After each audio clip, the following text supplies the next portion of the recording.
Olá, você que nos acompanha aqui no canal do Instituto Brasil Israel. Como em toda sexta-feira, estamos aqui com a jornalista Daniela Kresh, correspondente do IB Israel. Tudo bem, Dani? Tudo indo?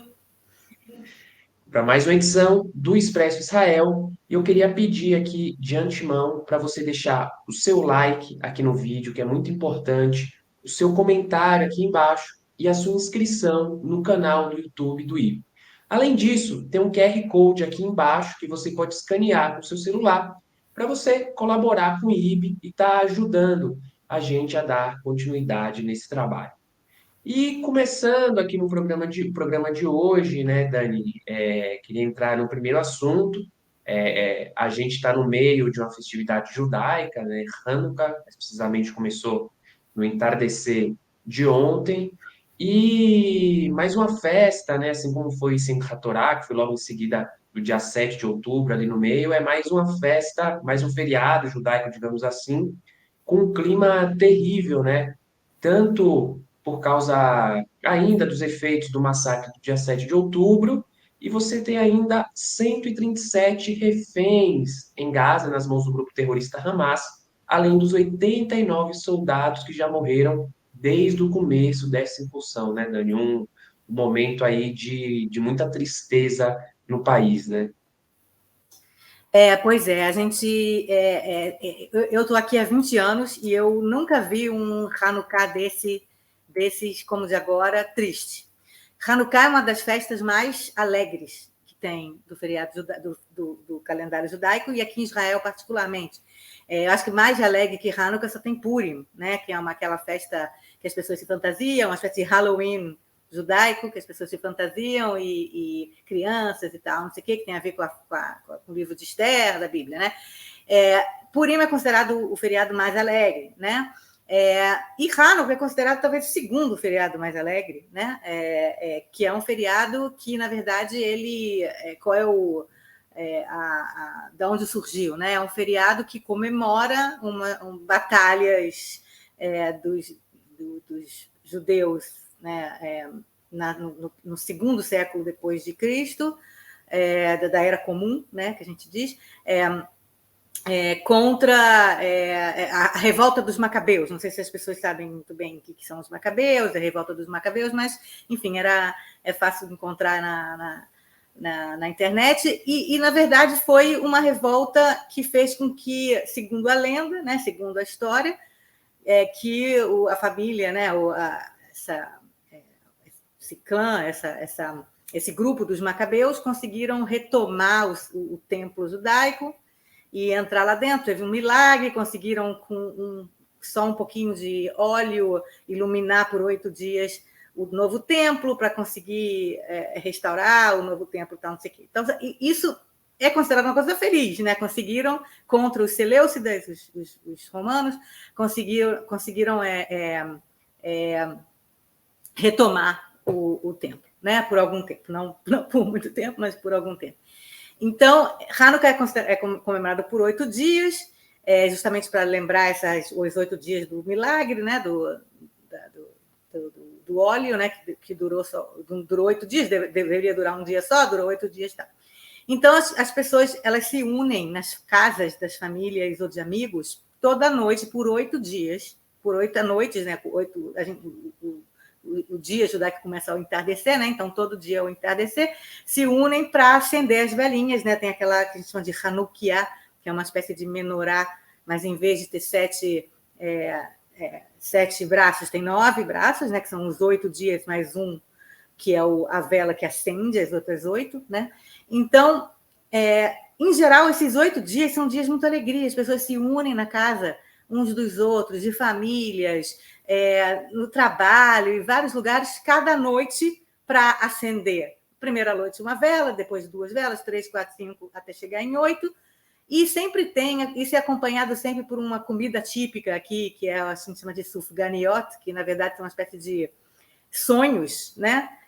Bem engordativo, inclusive, que vem com ou geleia dentro, ou o doce de leite, ou o que quiser. As crianças adoram, coloca um pouquinho de açúcar em cima, tá? As crianças Tipo um adoram. donut, né? Tipo um donut, exatamente, né? A beleza. As pessoas engorda bastante em Hanukkah. Toda noite tem a sufganiyot, tem agora sufganiyot gourmet, que nem tem brigadeiro gourmet, também tem sufganiyot gourmet aqui. E eles se encontram toda noite para acender a vela, comer essa comida típica, e outras também tem, que chama de levivot, são batata frita, quer dizer, batata ralada e frita, né? Então, também é gostoso. E cantam músicas típicas e tal, mas na verdade, uma coisa alegre, feliz de se encontrar. Agora, quem tem clima para agora se encontrar com famílias e amigos para ficar cantando música sobre combates contra inimigos e que teve o milagre de Deus e que o milagre de Deus de então agora vai ter também? Quem consegue pensar? Eu, por exemplo, fiquei fazendo um paralelo entre as duas histórias dos Macabeus e a história de agora, do que está acontecendo.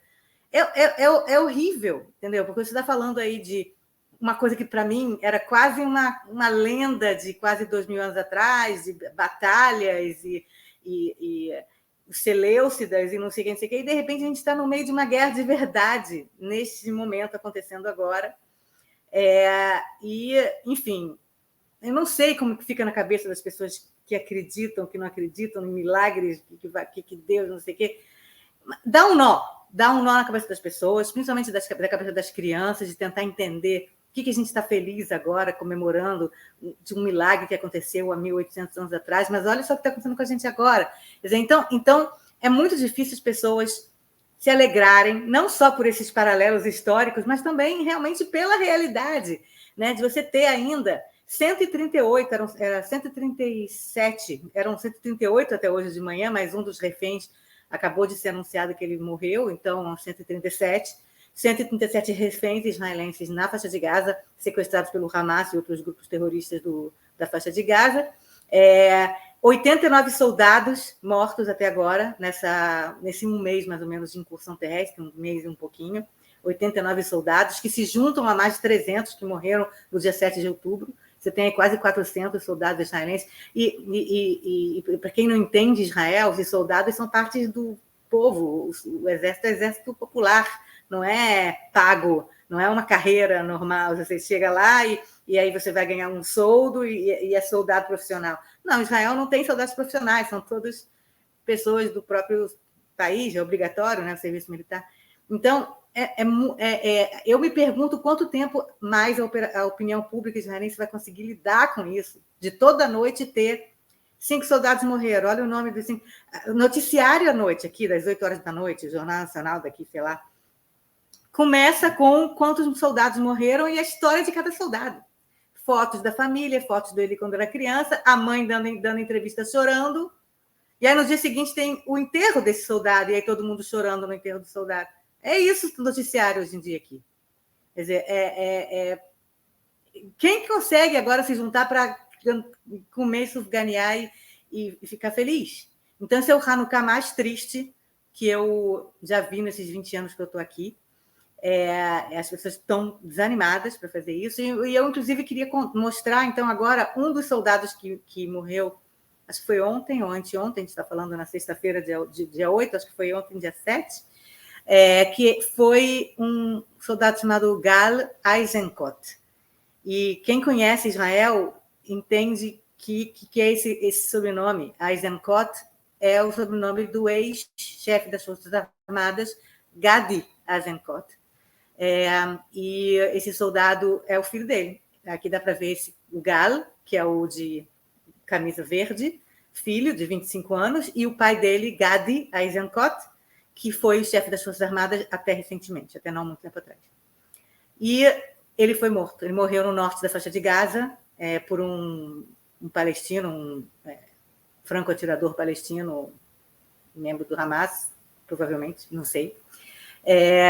E aqui a gente já vê o Gadi Eisenkot com um dos outros filhos e a mulher no enterro que aconteceu hoje.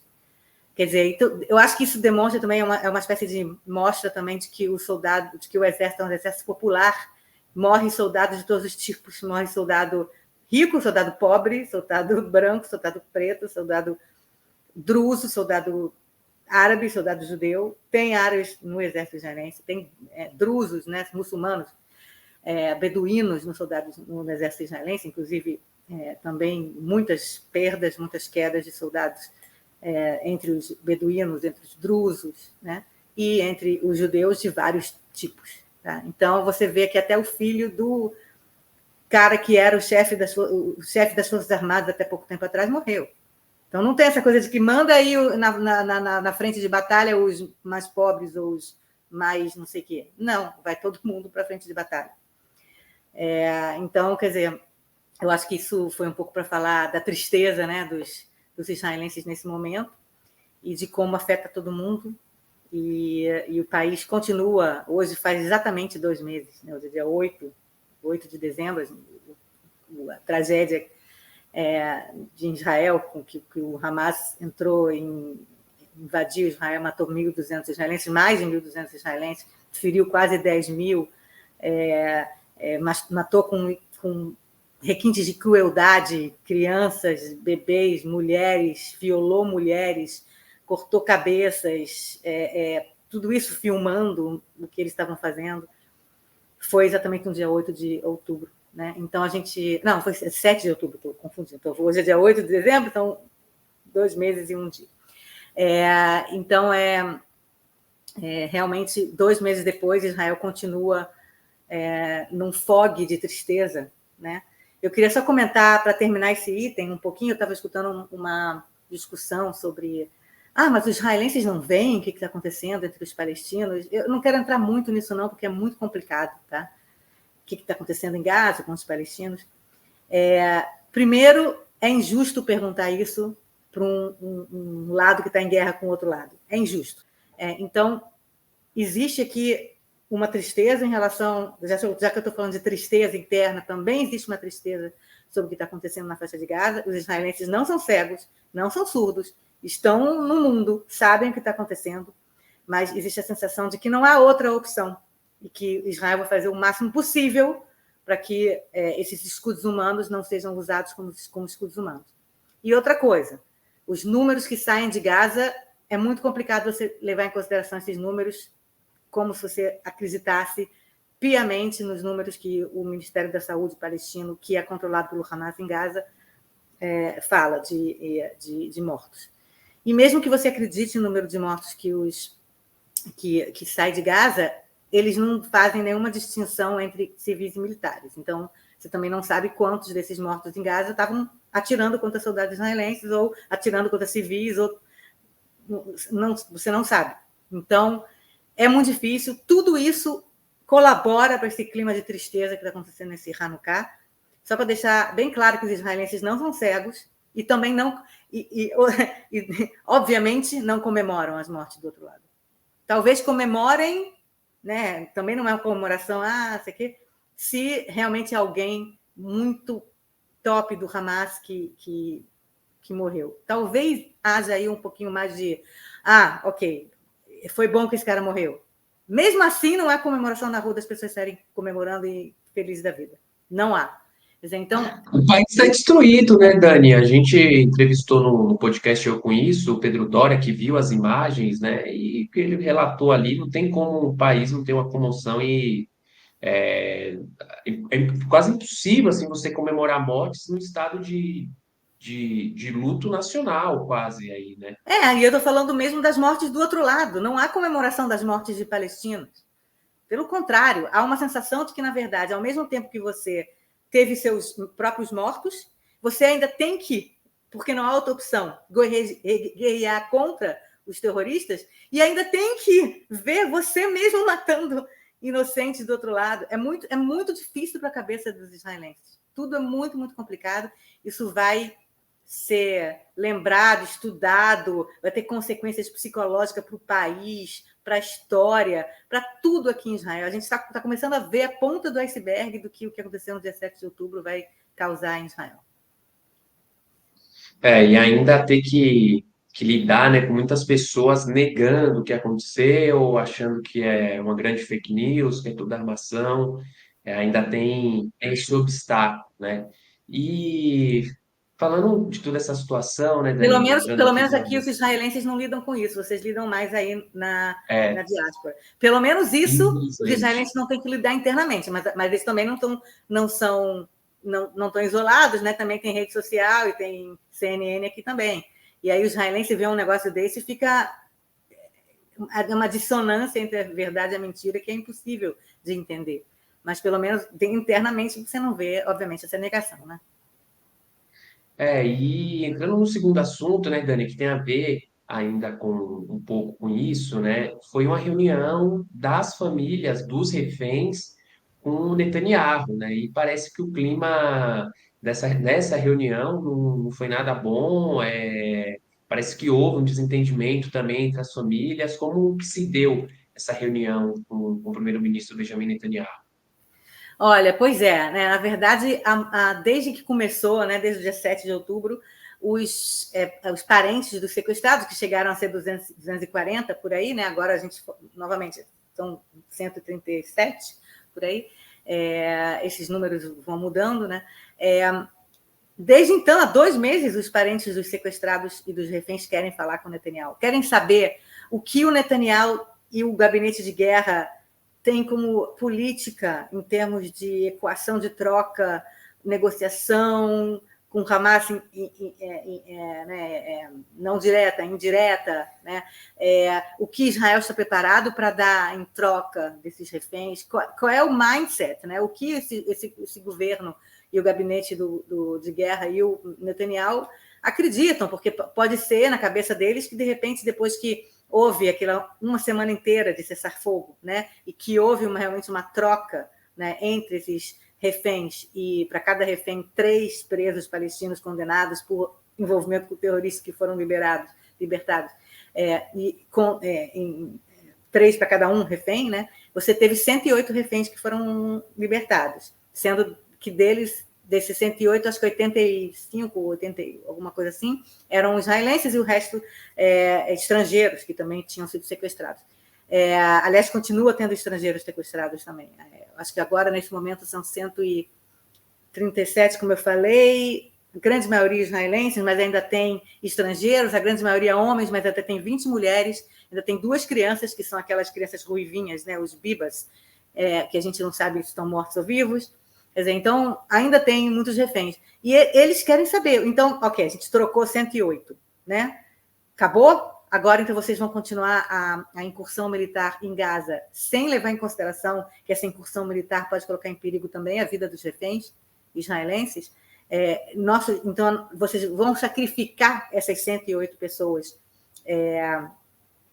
para continuar a guerra contra o Hamas, que é uma guerra importante e justa, considerada, mas será que na balança vale a pena continuar essa guerra dessa forma, né, sem tentar negociar mais libertação com o Hamas? Né? Quais são as opções possíveis? Então, foi uma tentativa, já há 2 meses deles se encontrarem, sempre o Netanyahu adiava, falava, não dá, e eu entendo, né? Imagina a cabeça de um líder israelense nesse momento, colocando de lado aí o que cada um pensa sobre o Netanyahu. Aliás, eu quero deixar bem claro, essa guerra não é a guerra do Netanyahu. Não é o Netanyahu que está lá bombardeando Gaza. É uma guerra de todo Israel. Existe um gabinete de guerra, o Netanyahu é realmente o primeiro-ministro, mas quem conhece a história do Netanyahu sabe que ele sempre evitou incursões militares. Sempre quando ele podia, em vez de fazer alguma coisa militar, optar por alguma outra opção, tanto que na última década a gente sabe da quantidade de dinheiro que entrou na faixa de Gaza através do Catar, que foi o próprio Netanyahu que aceitou. Quer dizer, então, ele sempre adiou qualquer tipo de incursão militar, principalmente terrestre, de Israel na faixa de Gaza, mesmo nos últimos 18 anos que o Hamas lança bombas contra Israel. Quer dizer, então, não é uma guerra do Netanyahu. Eu ouço algumas pessoas falando isso, que o Netanyahu seria como Putin, ele que começou a guerra, ele que quer destruir, ele que quer não sei o quê. Tira o Netanyahu do poder, acaba a guerra.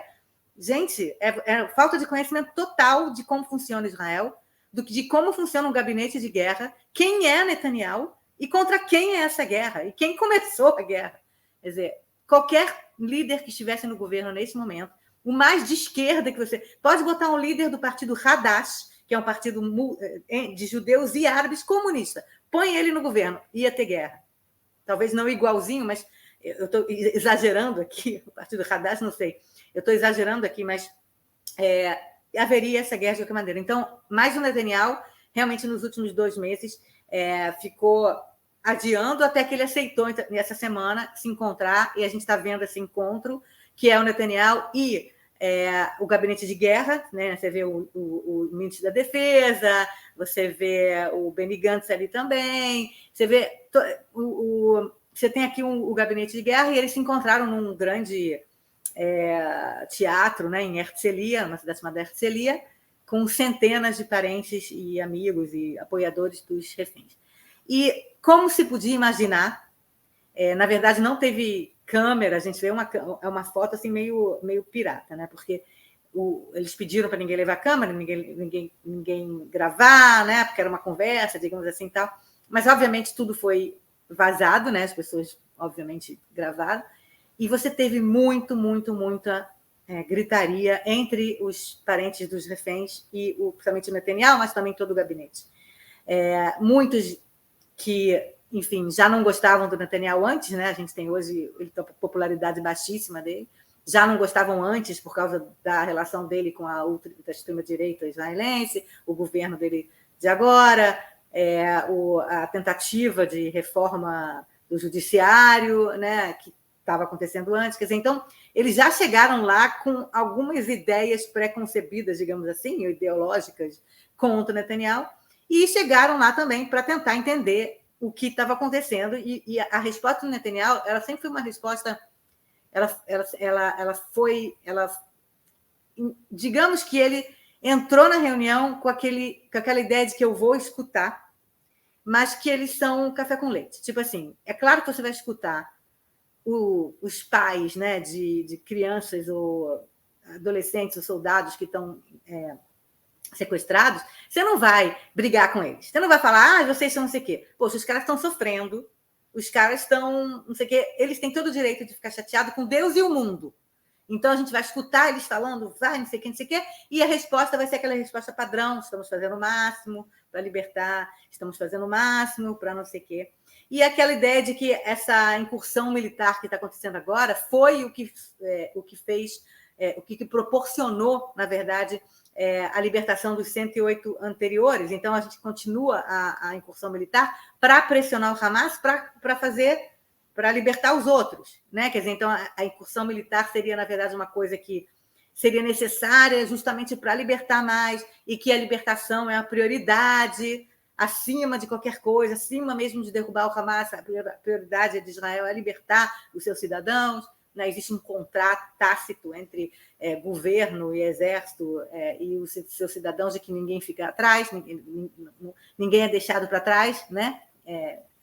Na guerra, em qualquer guerra, nem civis, nem militares. Quer dizer, então, esse foi mais ou menos a ideia do Netanyahu e do gabinete, é entrar lá, escutar o que eles têm para dizer e dar essas respostas meio padrão.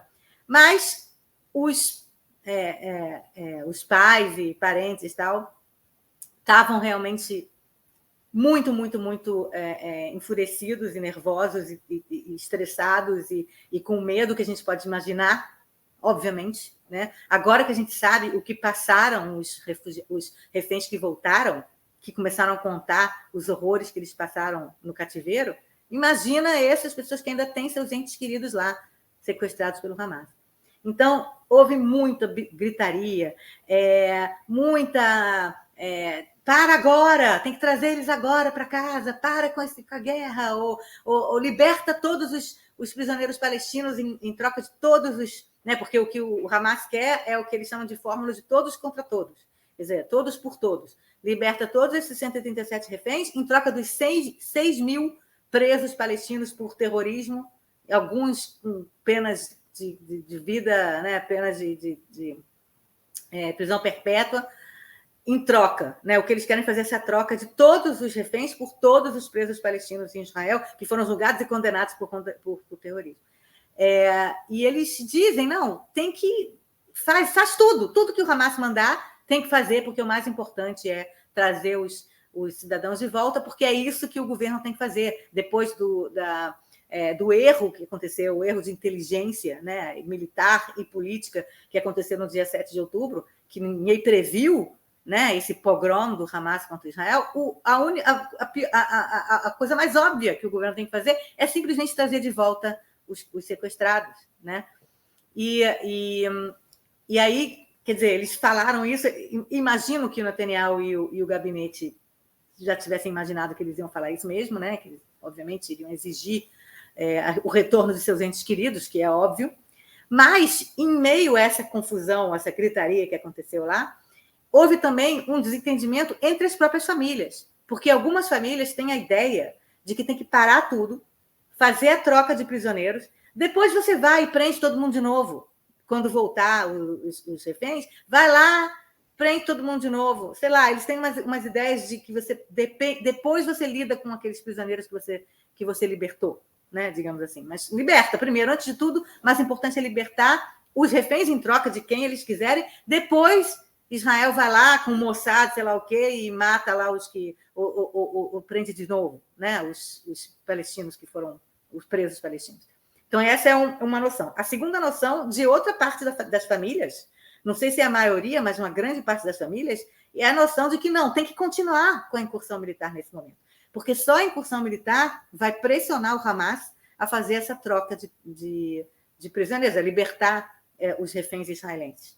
Porque se não tiver essa pressão contra o Hamas, inclusive eles criticam a decisão do governo recente de continuar mandando ajuda humanitária para Gaza, principalmente combustível, não ajuda humanitária, comida, remédio, mas combustível, que é uma coisa que, segundo eles, é ruim para Israel, porque se Israel quer pressionar o Hamas, a coisa que o Hamas mais quer é combustível, para continuar respirando, né, colocando ar nos túneis onde eles se escondem embaixo da terra, para ter luz, para ter gás, para continuar atacando Israel todo dia. Hoje já teve mais de 80 alertas de bomba de novo aqui em Israel. Eles continuam lançando mísseis e bombas contra Israel todos os dias, apesar de todas as imagens do norte de Gaza, e de não sei o quê, Israel atacando, não sei quantos mil palestinos mortos, civis, terrível, problemas humanitários em Gaza, e mesmo assim o Hamas continua atacando Israel, né?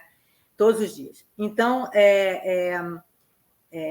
esse desentendimento entre as famílias dos reféns também é um problema, é uma questão que você vê aí que há várias opiniões sobre o que fazer, várias sugestões de política de negociação, de volta de reféns, que nem as próprias famílias se entendem entre elas, porque é difícil mesmo, é complicado mesmo, quer dizer, você não sabe o que fazer.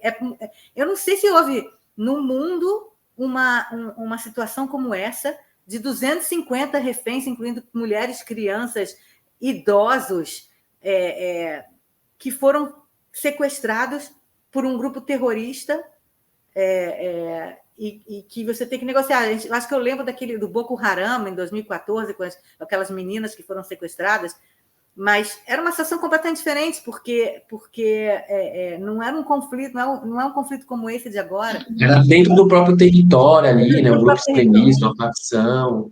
Pois é, né? E naquele momento o mundo todo, né? Ficou bring them home, bring the girls home. Agora o mundo não está nem um pouco interessado nos reféns israelenses.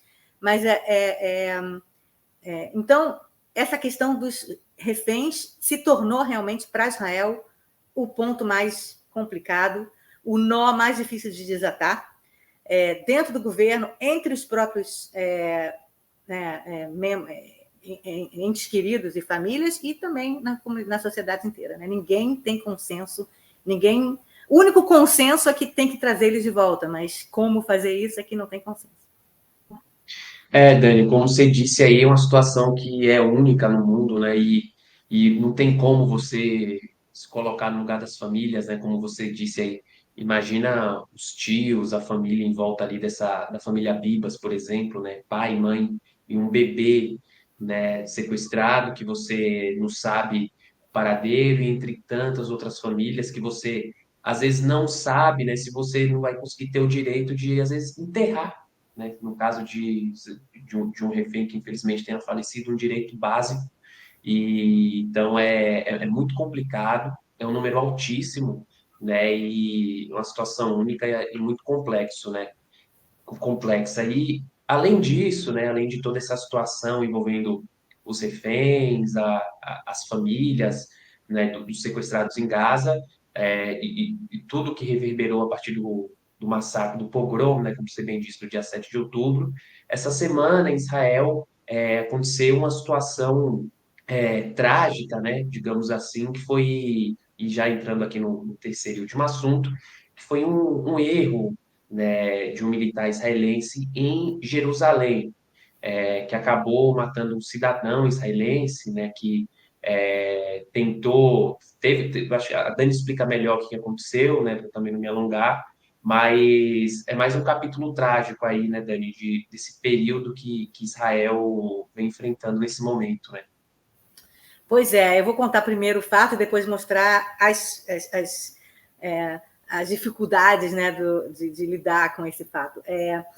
Na sexta-feira passada, faz exatamente uma semana, teve um atentado terrorista em Jerusalém, de manhã, 7, quase 8 horas da manhã, em que eu acho que eram dois palestinos de Jerusalém, acho que sim, atiraram contra uma parada de ônibus, né? A gente chama aqui trem piada, que é uma palavra de ônibus, é uma parada de ônibus onde as pessoas podem tomar tramp, não é o ex-presidente americano, não, é pegar carona, né? Que as pessoas, principalmente muitos soldados, podem ficar lá e tomar carona com pessoas. Hoje em dia, carona em Israel é mais complicado, as pessoas em geral têm mais medo de tomar carona, de pegar, né, carona com outras pessoas do que antigamente. No passado era uma espécie de até meio normal você pegar carona com pessoas que vão para perto da sua casa, principalmente soldados, né, para não precisar pagar ônibus e tal. Então, essa estação de ônibus, né, essa parada de ônibus, tinha pessoas lá esperando para tomar carona ou para pegar ônibus. E aí esses terroristas, né, foram lá e atiraram para matar. E mataram 3 pessoas, uma mulher nova, enfim, aquela coisa, né, indiscriminadamente, matar quem conseguir. E aí, isso é na entrada de Jerusalém. Do outro lado da rua, estava vindo um cara chamado Yuval Kastelman, que ele, 37 anos, ele, enfim, era reservista do Exército, e um cara que, enfim, andava armado, e ele parou o carro dele, cruzou a pé para o outro lado e matou os 2 terroristas. Não sei se ele matou os 2 terroristas. Enfim, eu não sei todos os detalhes. Eu peço desculpas, quem quiser pode entrar na internet e ver todos os detalhes. Eu vou entrar aqui na coisa principal, que foi depois que esse cara, que estava passando, né, agiu para salvar as pessoas que estavam sendo metralhadas lá pelos terroristas, veio um outro soldado, que também é reservista, mais novo, chamado Aviad Fridia, e eu acho que esse que é Aviad Fridia que matou os terroristas. Enfim, os detalhes... Eu peço desculpas, eu deveria vir aqui com os detalhes melhor, mas o importante é que esse Aviad Fridia, ele matou o Yuval Kestelman, achou que ele também era um terrorista, tá? E isso depois que o Yuval Kestelman estava no chão, com as mãos para o alto, falando: eu sou israelense, pode ver aqui minha identidade. Largou a arma, botou a mão para o alto e falou: eu sou israelense. E mesmo assim, É o protocolo, né? Não, pois é, você não mata alguém que está com a mão para o alto, inclusive, quer dizer, está desarmado. É contra as leis de guerra em Israel. E internacionalmente você não pode matar alguém que está desarmado, mesmo que o cara tenha cometido um assassinato, alguma coisa assim. O cara está desarmado, você não mata ele, você leva ele para a prisão, você julga ele e tal. Você não mata um cara que não é naquele momento uma ameaça para a tua vida, tá? Então ele tinha largado a arma, ele estava no chão, levantou inclusive a camisa dele, falou: sou. E mesmo assim esse Fridia, esse reservista, matou o Yuval Kesselman. No começo, no próprio dia, todo mundo falou, inclusive as primeiras notícias eram de que eram 3 terroristas, porque achavam que o e o Val Kesterman era um dos terroristas, até que ficou claro, demorou algumas horas, que, na verdade, o terceiro não era terrorista, era um cara que tinha ido lá tentar ajudar a quem estava sendo vítima naquele momento, e morreu. E aí, imagina o escândalo aqui, né? Porque, recentemente, desde que começou a guerra, e, na verdade, desde que esse governo de extrema-direita entrou no comecinho de janeiro, final de dezembro, a gente sabe que tem um ministro de segurança interna, né? Que é o Itamar Ben-Gvir, que é um cara da extrema-direita, que ele incentiva e diz para as pessoas que elas têm que andar armadas. Inclusive, queria distribuir armas, ele distribuiu armas para, principalmente para o público dele, que são os colonos israelenses na Cisjordânia, antes mesmo da guerra, porque estava tendo muitos atentados na Cisjordânia contra os colonos, tal, não sei o quê. Então, todo mundo tem que andar armado, todo mundo tem que não sei o quê. No começo de janeiro, inclusive, teve um atentado em Jerusalém também, e aí ficou muito famoso um cara chegando para o Ben-Gvir e falando: se eu tivesse arma, eu tinha matado os caras. Ele, todo mundo tem que ter arma. Então, a ideia de armar a população, a gente estava acostumada com isso, quer dizer, a gente ouviu isso no Brasil, no bolsonarismo, né, que tem que armar a população. E muita gente dentro de Israel, apesar de achar, de entender essa ideia de que você tem um atentado terrorista, se você está passando alguém armado e pode matar o terrorista, ótimo, né? Mas, por outro lado, armar a população, pessoas que não são treinadas com armas, pessoas que não são de forças de segurança, pessoas que não sabem como agir, por exemplo, nesse caso, né, que, apesar de que o cara era um reservista, mas que rapidamente, pela adrenalina, pelo temor, por não entender a situação, podem matar alguém inocente, né? Então, há tempos, dentro de Israel, há uma discussão sobre isso. Tem que armar a população ou não tem que armar a população? Ok, a gente lida com atentados terroristas, não sei o quê, mas será que isso não vai se voltar contra nós? E essa é a discussão agora, entendeu? Que, de repente, ok, você tem justiceiros, digamos assim, que vão lá e tentam, enfim, atacar ou matar, ou, né, ou pelo menos, né, salvar a vida de quem está no meio de um atentado terrorista. Ok. Mas, às vezes, esse tipo de coisa pode acontecer. Quer dizer, então, como é que você tem que lidar com esse tipo de armamento da população? Né? Como é que você tem que lidar? Eu acho que no Rio agora está tendo essa questão também dos justiceiros em Copacabana. Tá? É muito complicado você entrar por esse caminho de que todo mundo vira justiceiro, né? E esse cara, o tal do reservista, no começo ele mentiu, ele falou, o cara estava tirando em mim, o cara estava não sei quem, não sei o quê. Quando ficou claro que o cara era israelense, tinha ido lá para tentar salvar também, aí ele mudou a história, ele falou, não, mas eu achei que era, mas eu achei que ele estava com alguma coisa na mão. Ele foi mudando a versão dele. No final das contas, ele foi libertado, quer dizer, ele está em prisão domiciliar, mas ele não está mais numa prisão, ele está em prisão domiciliar, que muita gente também achou um escândalo, né? O cara que matou lá o cara que não tinha nada a ver com a história, que estava lá justamente para ajudar, e sai, né? Não vai ser julgado, não vai ser condenado, não vai ser nada. Então, a gente está no meio dessa discussão nesse momento, que também entra na discussão de que das leis de guerra, no sentido de que se o cara estava com a mão para cima e dizendo que não sei o que, não tem que matar. E a gente lembra daquele caso, né, do Elor Azariah, de um soldado na Cisjordânia, que matou um palestino que já estava no chão, depois de ter cometido um atentado, estava no chão, desarmado, todo mundo sabia que ele estava desarmado, todo mundo tinha visto isso, e o Elor Azariah foi lá e matou o cara. E aí foi julgado, foi condenado, mas parece que muita gente acha que ele foi condenado muito pouco, que ele deveria ter ficado mais tempo, porque ele foi contra as próprias regras dentro do exército israelense. Você não pode matar, mesmo que seja um terrorista que matou alguém, que fez alguma coisa, você não pode matar ele se ele estiver desarmado, se ele já não for mais ameaça. Né?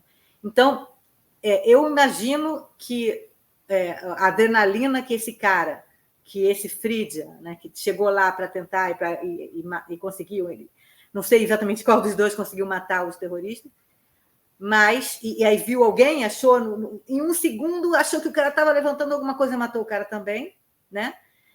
Mas ao mesmo tempo a gente tem que entender e explicar para esses soldados da reserva ou esses justiceiros, essas pessoas, o que são as regras de guerra. Tentar mostrar para eles, olha, não é rápido, você não vai apertar no gatilho com facilidade. Não aperte no gatilho com facilidade. E muita gente está, inclusive, criticando esse Aviad Friedrich também pela imagem dele. Ele é um colono.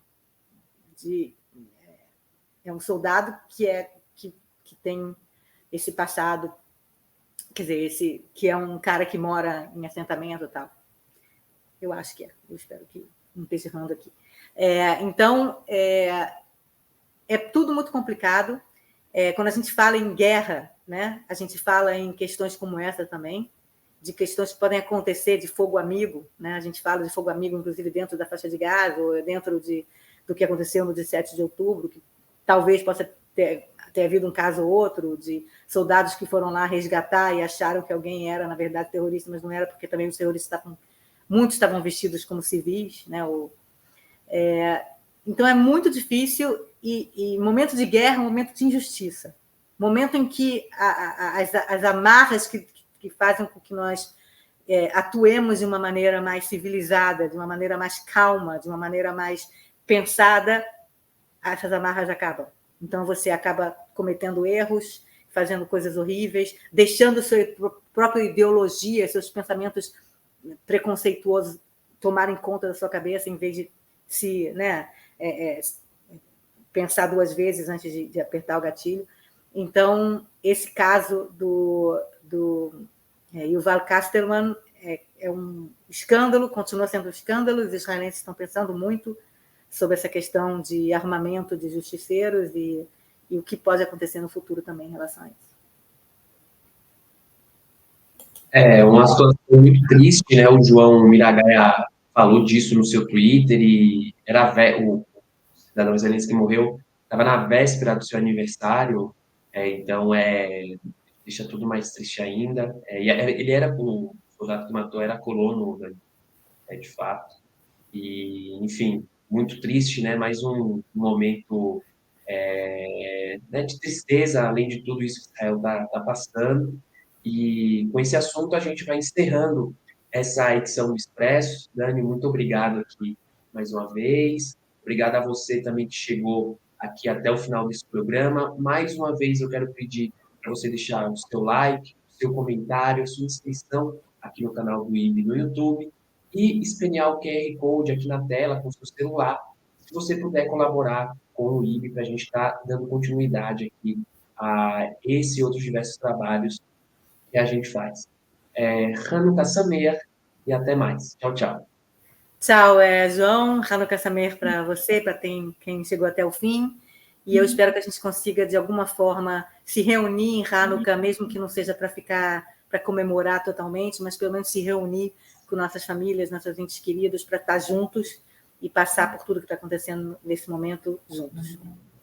Tchau. É isso. E acolher é fundamental nesse momento, né, Dan? É isso. Um abraço e tchau, tchau.